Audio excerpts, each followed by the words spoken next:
കണ്ണൂർ രാജ്യാന്തര വിമാനത്താവള കമ്പനിക്കെതിരെ വന്ന ആരോപണങ്ങൾ അടിസ്ഥാനരഹിതവും ദുരുദ്ദേശപരവുമാണെന്ന് കിയാൽ. കമ്പനിയുടെ പ്രതിച്ഛായ നശിപ്പിക്കാൻ ലക്ഷ്യമിട്ടാണ് തെറ്റായ പ്രചാരണം നടത്തുന്നതെന്നും കിയാൽ വാർത്താക്കുറിപ്പിൽ അറിയിച്ചു. എയർപോർട്ട് കൗൺസിൽ ഇന്റർനാഷണൽ നേതൃത്വം നൽകുന്ന ASQ അവാർഡിന് എല്ലാ മാനദണ്ഡങ്ങളും പാലിച്ചാണ് കിയാൽ അപേക്ഷ നൽകിയത്.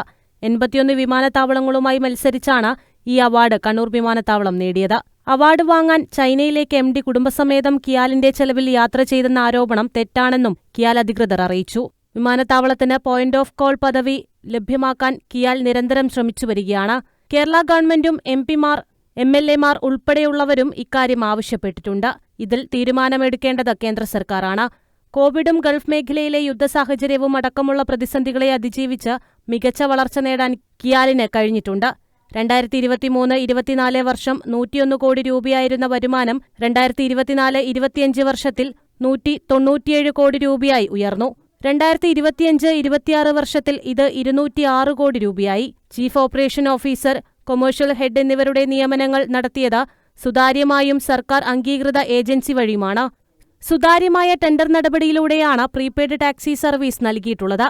സർക്കാർ പോർട്ടലിൽ ഈ ടെൻഡർ വഴിയാണ് ഏവിയേഷൻ കോംപ്ലക്സിനുള്ള താൽപര്യപത്രം ക്ഷണിച്ചത്.